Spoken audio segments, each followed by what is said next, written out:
Indian Maya. The scriptural statements regarding creation, as illustrated by examples of earth, iron, spark, which are all from the text. Here some plants grow. All from one fire, sparks fly out. You see, one iron, you can go on making various pots and pans. All this serve only the purpose of ultimately explaining the unity of Jiva and Brahman. Really speaking, multiplicity does not exist in any manner. Nasti bheda kadanchana. Nasti means never. Bhedaha, separateness, kadanchana, in any form. There is no bheda. Abheda is the truth. Non-separateness is the truth. The objection says, like common sense, before creation, all this might have been unborn and one and non-dual. But after creation, all this evolved world and embodied beings denote multiplicity. Our common sense point of view is put it there. Reply, no, it cannot be so. The scriptural passages dealing with creation have another meaning.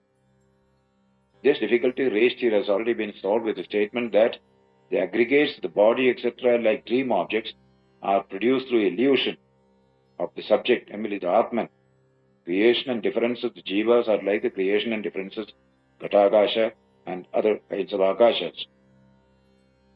The theory of creation has been described in the scripture through the illustrations of earth, iron, sparks, etc.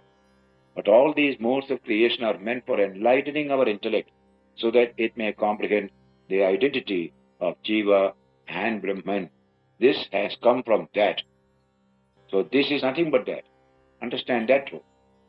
To stress that, the idea of creation is given.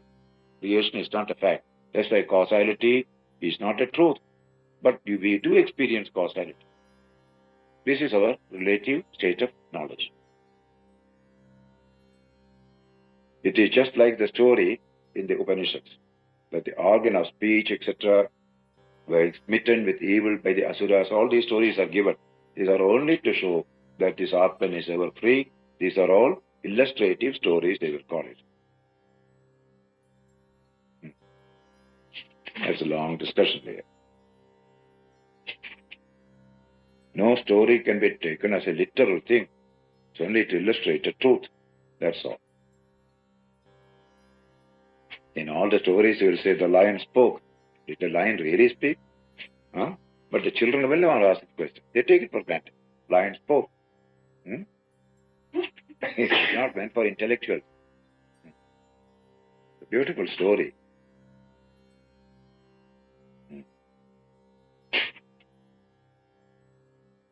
There are 3 stages of life corresponding to 3. What are they? The lower, the middle, and the high powers of comprehension. 3 powers of comprehension. Therefore, 3 stages of life. The scriptures, out of compassion, have taught this devotion or discipline for the benefit of those who are not yet enlightened. Higher mathematics, you don't teach a child. You start with ordinary mathematics. It will confuse the child. Later on, you can give him higher mathematics. Okay. Start with Euclid. Don't tell the child Euclid is wrong. Euclid is right for you. But later on, you say Euclid is wrong. Something better you can give. Like that. Ashramas Trivita, it is. 3 types of understanding. Ashramas. What does it mean? Those who are competent to follow the disciplines of life as prescribed at the different stages. All this is called ashrama.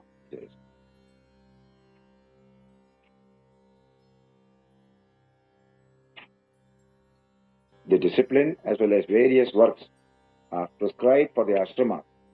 Ashramis of low and average intellect by the Shruti, out of compassion, so that they also, following the correct disciplines, may attain the superior knowledge of oneness. That this discipline is not for those who possess the right understanding, that is, who are already endowed the knowledge of Atman, which is one and without a second, is supported by such Shruti passages as that which cannot be known by the mind, but by which they say the mind itself is able to think. Know that alone as Brahman, and not that which people and over here. That is not Brahman. Brahman is not an object. For example, an image of God, Shiva's image. You worship, no harm. But go beyond all these images. It is only a help to you at this stage. This is not Shiva. This is a symbol of Shiva. Use it. Then go beyond to realize the real Shiva. So that is the importance of all this. For us, we need it. And Shrutis are very compassionate. I can't understand your abstract Brahman. Give me something here. I said, yes, here is Brahman for you, the temple. Every religion has got a holy place. Very good. It is not denied. But treat it as a path to go beyond. My Brahman is only here, don't say it, throughout.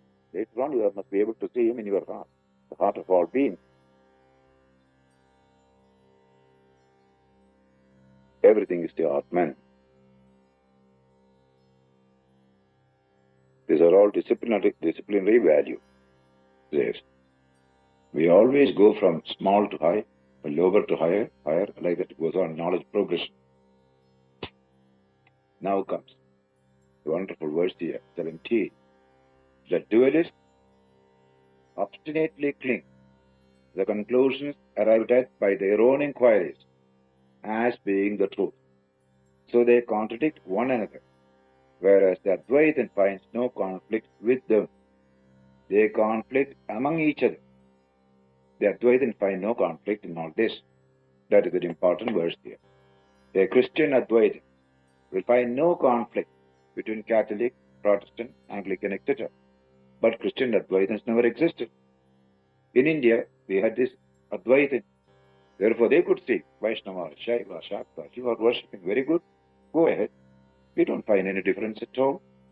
This is how the Advaitin has no conflict with anyone. It's a very famous verse, this one.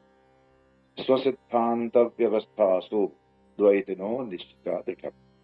The dualists are engaged in establishing the truth of their respective systems. While trying to establish their systems, they contradict other systems and say they are wrong, this is right. They conflict with each other, first by words, later on by hands also. With all these conflicting systems, this Advaita has no conflict. That is a great attraction. What Advaita has done to save India from continual conflicts of religion, are that even with the atheist and agnostic, we don't kill agnostics and atheists in India because of this wonderful understanding. How many agnostics were killed in these Western theological traditions? Now today they are all communists. How to kill this communism power? So much of anti-communism because of this. Catholics and all this are church, Churches are afraid. The usual Christian is not afraid. The churches are afraid. The knowledge of the non-dual self is established by both scriptures and reasoning. Therefore, it alone is the perfect knowledge. Other views, on account of their being devoid of the basis of scriptures and reasoning, lead to false systems. The views of the dualists are false on account of this additional reason, that they are the fruitful sources of the vices of attachment, hatred, etc. My denomination is right, your denomination is wrong. When they come to your house, they say, this isn't it. All these Seventh-day Adventists, all of them come to the house. But they're all wrong. This is right. Come to the right way. Full of attachment and hatred. These systems. My doxy is orthodoxy, your doxy is heterodoxy. That's me. How is this? The dualists, following the views of Kapila, Kanada, Buddha, Jina, hold firmly the conclusions as outlined and formulated in their respective schools. They think that the view they hold alone is ultimate reality, whereas other views are not so. Therefore, they become attached to their own views, hate others whom they consider to be opposed to them. This, thus being overcome with attachment and hatred, they contradict one another. Reason being, the adherence to their own convictions as the only truth. Jesus is the only begotten Son of God. Wow. Repeat it 20 times. No argument, nothing. Jesus says so. Jesus has never said, I am the only begotten Son. The Bible says, Jesus never said so. He is wiser. But our view, namely the unity of the Atman, based upon the identity of all, supported by the Vedas, does not conflict with others who find contradictions among themselves. As one limb, such as hands, feet, do not conflict with one another. And the purport of the Shruti is that the knowledge of the oneness of Atman, as it is free from the blemish, attachment, and aversion, is a true knowledge. A knowledge that doesn't contradict, that doesn't lead to conflict, violence, war, intolerance, that alone is true. That's why scientists, when they discuss, they don't come to blows. Theologians, when they discuss, they come to blows. They are in search of truth. These are in search of dogma.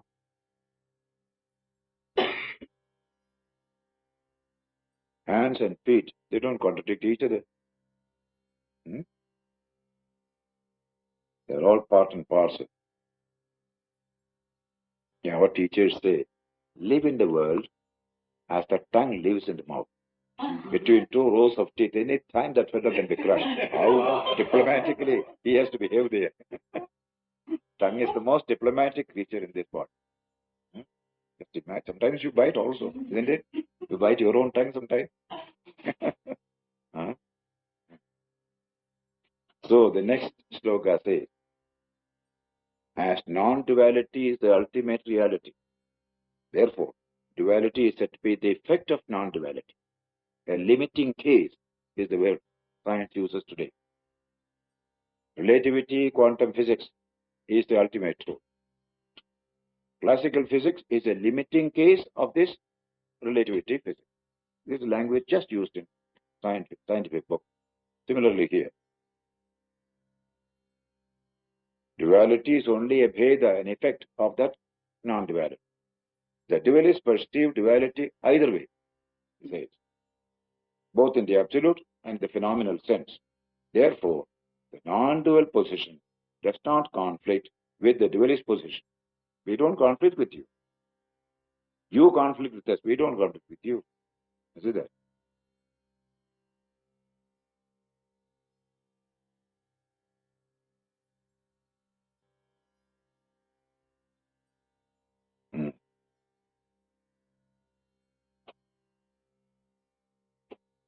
As non-duality is ultimate reality, therefore duality or multiplicity is only its effect. Scriptural passages such as, He is one and without a second, He created fire, support this view.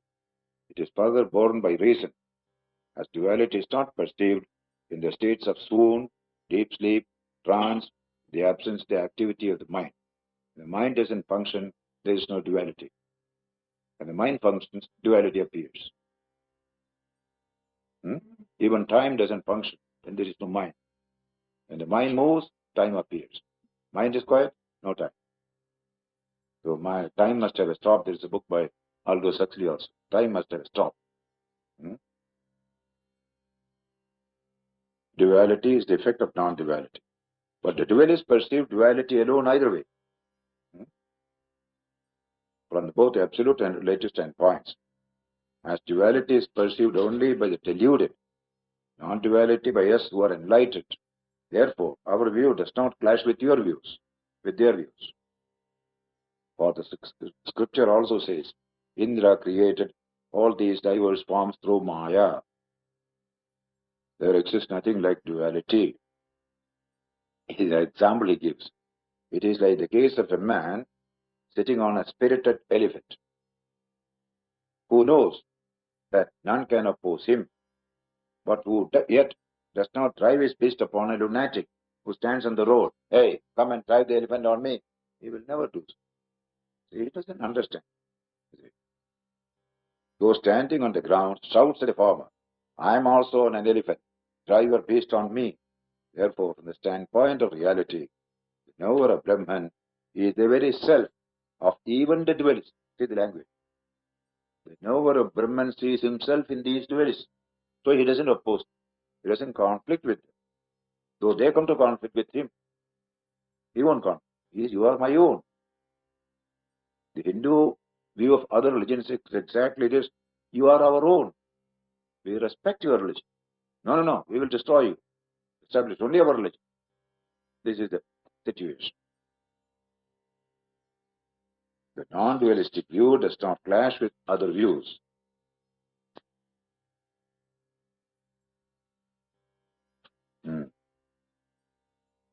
This unborn, changeless, non-dual Brahman appears to undergo modification only on account of Maya and not otherwise. If this modification were real, the mortal Brahman would become mortal. That is the one. God becomes mortal.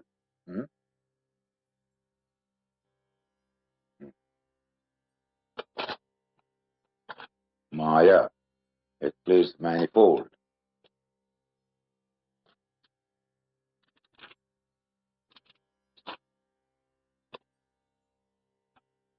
The disputants, namely the dualists, contend that the ever-unborn, changeless entity undergoes a change. How could an entity which is changeless and immortal partake of the nature of the mortal? Is a question. Ajato hyamrto bhavo martyatam kathameshyati. Birth means change of nature.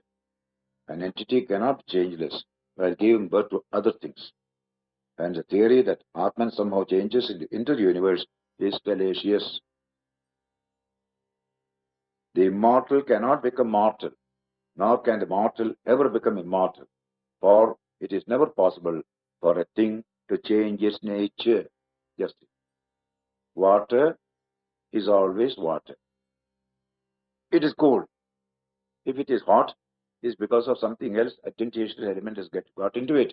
When that element goes, again it becomes water. A thing cannot change its nature. That's it. When you say a thing is this, you have determined it by investigation. Then it cannot change its nature. Pragadesh annatha bhavo na karanjit bhavishyati. Say, when you fix the nature of a thing, it remains. Say, a fire. Here is a ball of iron. It is cold and black. When you put it in fire, it becomes glowing. All blackness goes, and cold goes, becomes burning. But it is adventitious. That is not its nature. After some time, this goes and goes back to its own nature.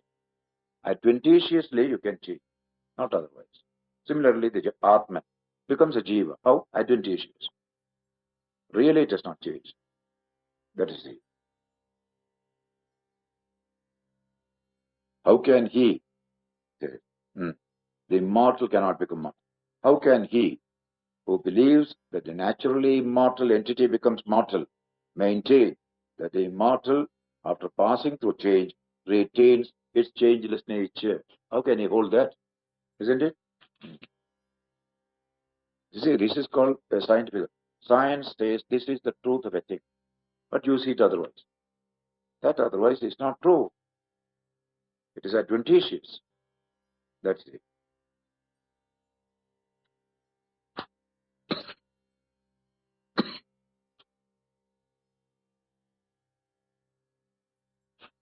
Passing into birth may be real or illusory.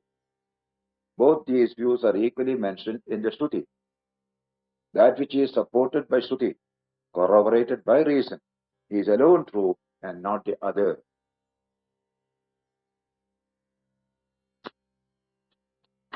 That's right.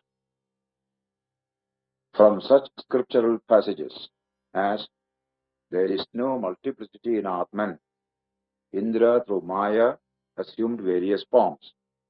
We know that the Atman, though ever unborn, verily appears to have become many through Maya. This is exactly a quotation in Schrodinger. That's why you must have read all this.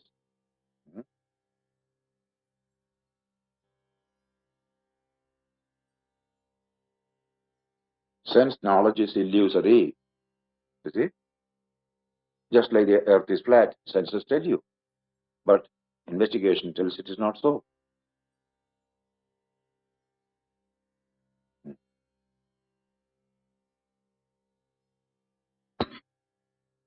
By the negation of creation, passing into birth is refuted. Causality is denied by such statement as, who can cause it to pass into birth? Upanishads say this. Causality is negated. In the Atman, there is no causality. And when Heisenberg's indeterminacy principle came, it was a tremendous revolution. Because physics believed, say, give me the position of a particular atom in a particular time and the momentum with which it is moving. I can predict the whole future of the universe. These are there in Newtonian physics. Quite correct, because it's all determined, mechanically determined. Then came Heisenberg. Nature is such that you will never know both at the same time precisely. If you know the location, you won't know the momentum. If you know the momentum, you will never know the location. Nature is such, this indeterminacy applies to it. This language he used for the principle of indeterminacy. Both are needed to determine the movement of a thing. In large masses, you can determine, not in the electron or the individual particle. Could you liken indeterminacy to free will? That is how they interpreted later on. Some writers, but the scientists don't accept it. But when a crack in determinism in any part will immediately apply to other parts also. So man has free will. So we are not mechanical beings. You can say no, as I told you. If mechanical theory is action and reaction are equal and opposite. That's mechanical theory. But in the case of man, he can vary it. As I said, somebody abused me, I returned him tenfold. Not merely exactly as he abused. I am free. Or I can no return at all. I can be free without it. So man has freedom to act not exactly according to the sensation that came to him, according to his own will. I can say no to any sensation that comes. That's the meaning of freedom. So materialism got a jolt in that theory. And its effect is still being worked out on the whole philosophy of man.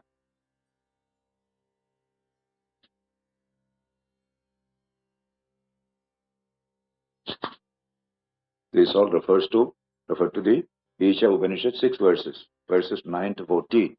It in my message, the Upanishads have expounded. There's some bodhi and all these words. They come there. All that is there. Lot of notes are there. As the Shruti passage says, it is not this, it is not this, neti, neti, neti, neti, not this, not this. On account of the incomprehensibility of the Atman, it negates all dualistic ideas described as the means of the attainment of Atman. Therefore, the birthless Atman alone exists, and not any duality. Eta neti neti.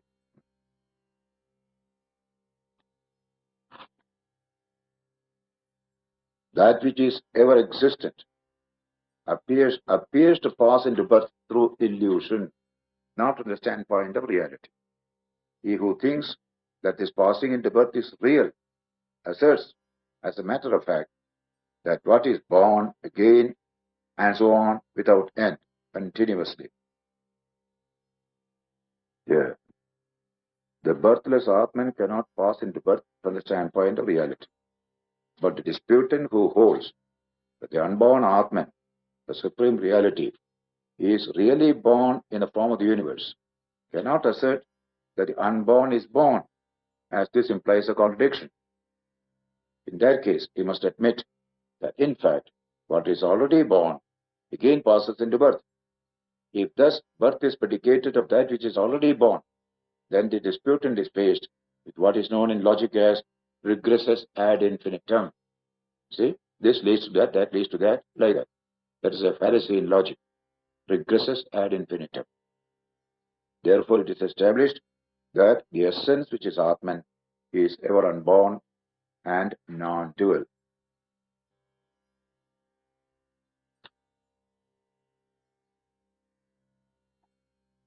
The unreal cannot be born, either really or through Maya.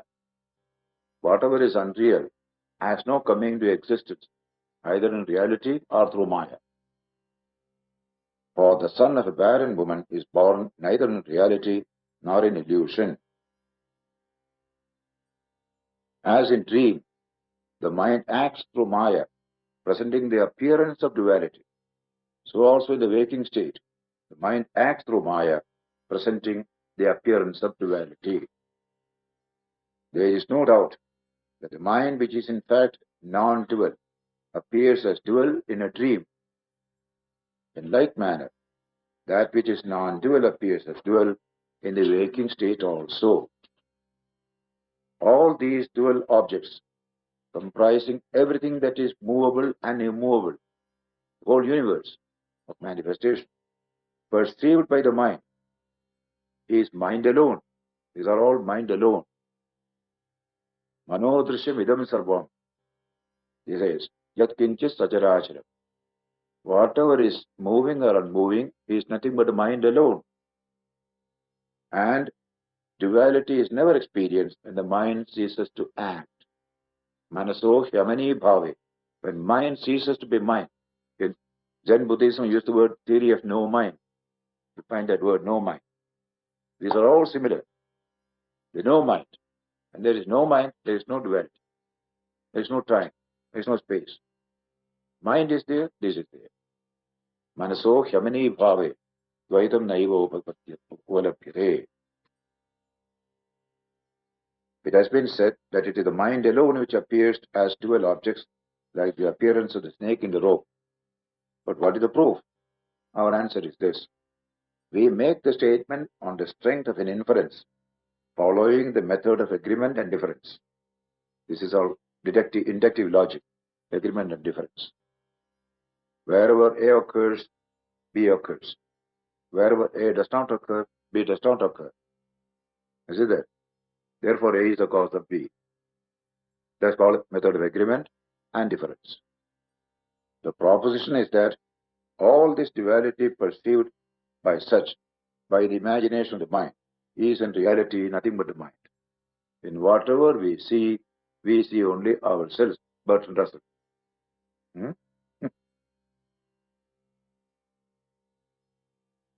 When the mind acts, it comes. And mind ceases to act, it vanishes. That is to say, when the activity of the vrittis of the mind is withdrawn into itself by the knowledge got through discrimination, repeated practice and renunciation, like the disappearance of the snake from the rope, during deep sleep, everything goes. On account of the disappearance of duality, it is established that duality is unreal or illusory. That the perception of duality is due to the action of the mind is further proved in this Kairika. So, in Zen Buddhism, this constant idea is there. No mind. See? The theory of the no mind. Mind ceases to be mind. That's why kill the mind. Many Zen masters will tell you, kill your mind. Kill the Buddha. One man said. One disciple was told by the Guru, kill the Buddha. What? Kill the Buddha? What is Buddha? Your mind. You have got a mentation called Buddha. Kill it. He'll say.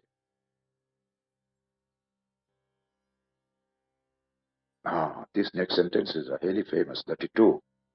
When the mind does not imagine on account of the knowledge of the truth, which is the Atman, mind dies only when you realize the Atman. Then it ceases to be mind and becomes free from all idea of cognition for want of objects to be cognized. This is a famous utterance. The pure mind is the same as pure Atman, Ramakrishna said. Pure mind, pure buddhi, pure Atman are one and the same. Atma Satya Anubodhera. When you realize the truth of the Atman, Nasankalpayatayeda, when the mind doesn't get into these modifications, come on. Amanastham Tadaya, then it ceases to be mind. You have transcended the mind. When Sri Ramakrishna attained Nirvikalpa Samadhi, what happened? He transcended the mind. You see that? transcended the mind. Bahya grahya bhave tadagraha. When there is no object to cognize, mind becomes no mind. That's it.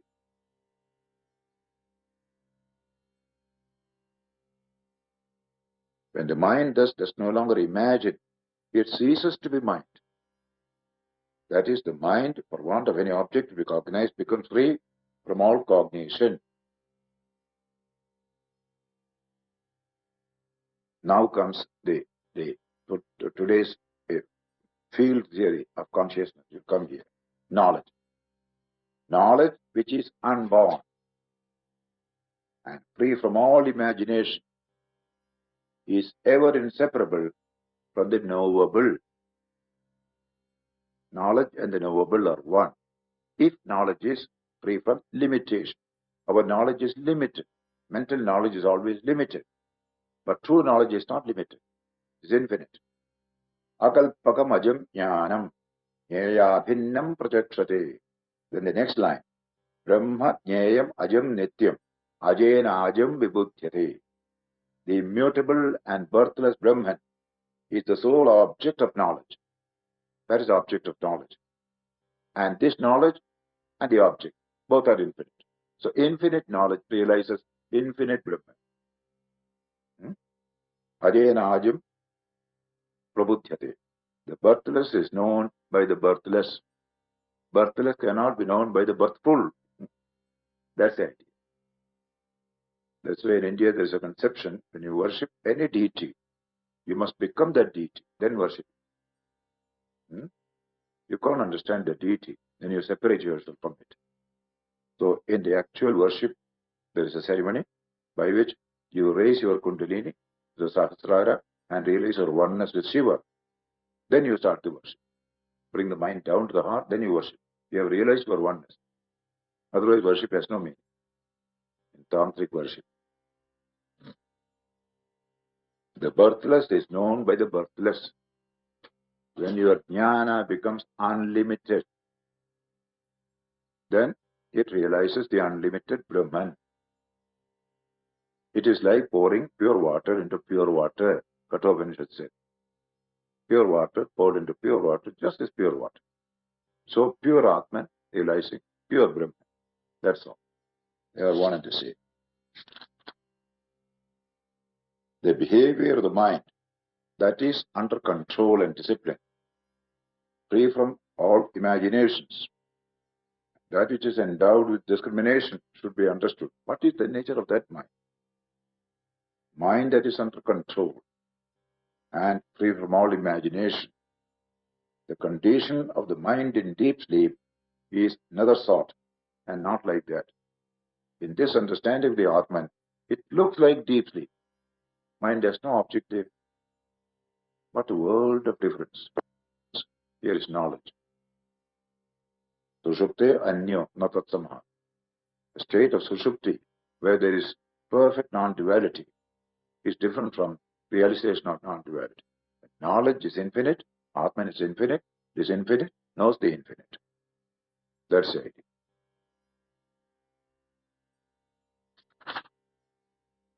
As the mind is withdrawn at the time of deep sleep, so is in the case of the Vedantic discipline.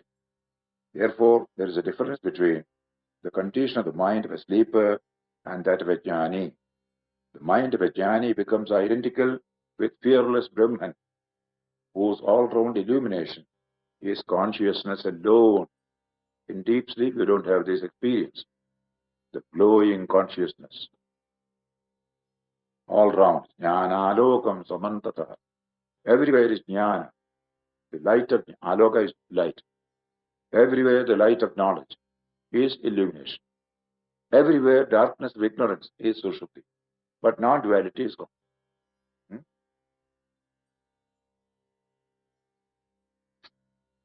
These are all often quoted verses. Tadeva nadbhayam brahma. Brahman is fearlessness. Whereas in sleep, you have not destroyed fear. When you come out again, come to the world of fear. That means all the wild animals are sleeping at the time. In the time of sleep. They don't frighten you.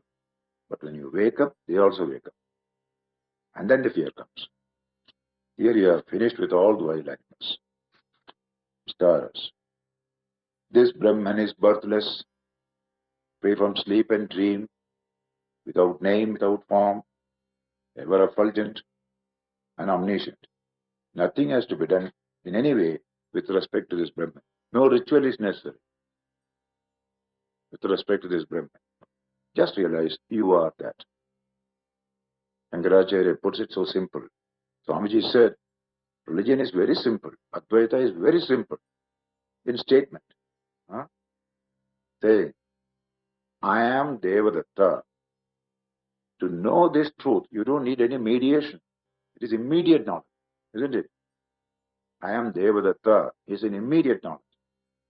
Similarly, I am Brahman, immediate knowledge. You don't need a ritual.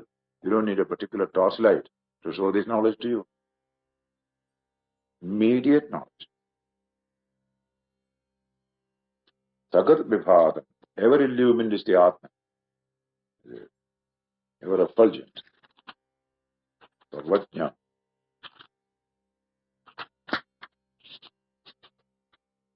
That state is to describe. This Atman is beyond all expression of words. No talking can express the Atman. That's why those who pursue the Atman control their speech. Least speaking. Speech cannot do anything. In the marketplace, speech alone functions, isn't it? Beyond all acts of mind, cognition, conceptualization. All this is done in Zen trade. Beyond all concepts, beyond all speech. It is all peace, shantam, eternal effulgence, free from activity and free from fear, and attainable by concentrated understanding of the jiva. It is Suprashanta Sagrijyoti Samati Rachalo Abhayaha. It is movable and fearless. This is a state of fearlessness. Scientific knowledge cannot make you completely fearless. Spiritual knowledge can make you fearless. In the Brahman, which is free from all acts of mind, there is neither any idea of acceptance nor any idea of rejection. When everything is one, there is no acceptance, there is no rejection. Established in the Atman, knowledge attains to the state of birthlessness and sameness. Even knowledge attains that state, established in the Atman. This knowledge is ever born, ever dying, limited, finite. That's present knowledge. You take away all limitations of knowledge, as you did in the case of the field. Particles, objects, these are all limited, but the field is unlimited. So knowledge becomes the field, consciousness field. It becomes changelessness itself. Yes, we are almost coming to the end of this chapter.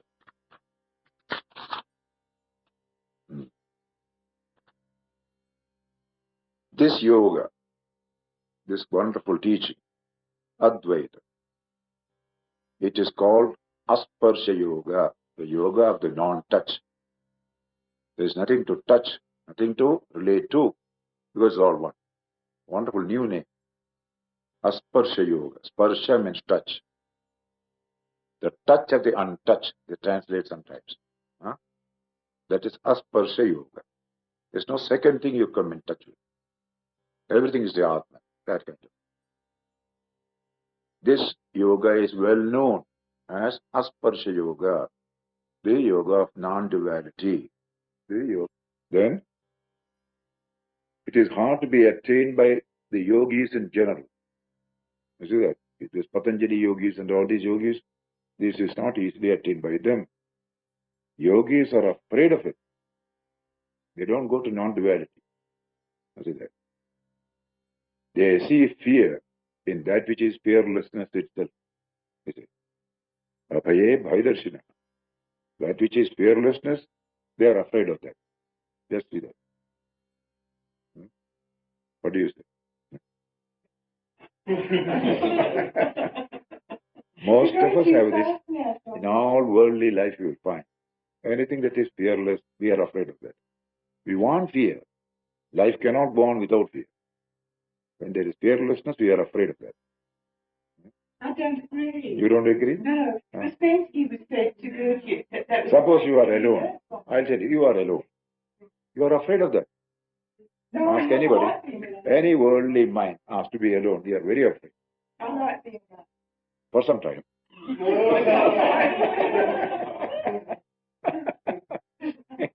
Quite true. Sometimes everybody likes to. See, aloneness is a source of fear. People go mad in aloneness. And yet, it is a sense of supreme fearlessness, if you can digest it. Otherwise, we want some noise. When everything is quiet, we are afraid. Some noise if you hear, in a village, for example, some dog barking enough to make you a little bit fearless. All silent at once. You may dissolve it. That's a fear. You get dissolved. So fear, fearless. People are afraid of fearlessness.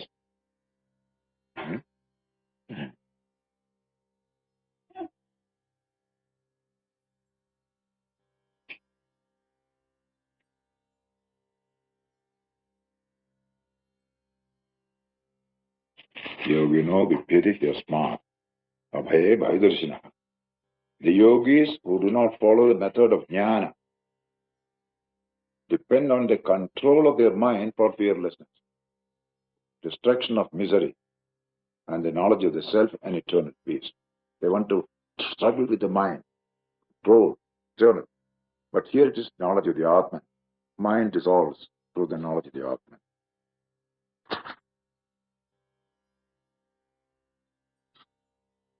So if you want to control the mind, you have to do it. It's a very hard job it is. The mind can be brought under control only by unrelenting effort, like that which is required to empty an ocean, drop by drop, with the help of a blade of kusha grass. That is the slowly you have to do. This is a story. Some birds have built their nest near the sea and put eggs there. Once they went foraging for food, and in the meantime, a wave came and took away the eggs. Birds came. What? This ocean has destroyed our eggs? Give us the eggs. Ocean did not give. We shall dry you up. They went and put a glass in the mouth and the beak, put a little water and put it out on the sand, put it on the sand. What are you doing? Somebody asked. I am going to empty this ocean drop by drop. But theoretically you can, after all it's a finite quantity, isn't it? No, because the rain was there because it was The all example is dark, taken. the rain- Mind control is like that. Utse eka utate yadvat kushagrena eka binduna manaso nigrahas tadvat bhavet aparikhedaraha. Without anxiety, without feeling of defeat, you must continue. Then one day the mind will be controlled. Like the lion, tiger, tamed by the circus people. First day they go to what you call tame it, growling, like that, the man runs away. After 6 months, he sits on its back. Slowly, it is tamed. A little girl sitting on the back of a lion. So the mind.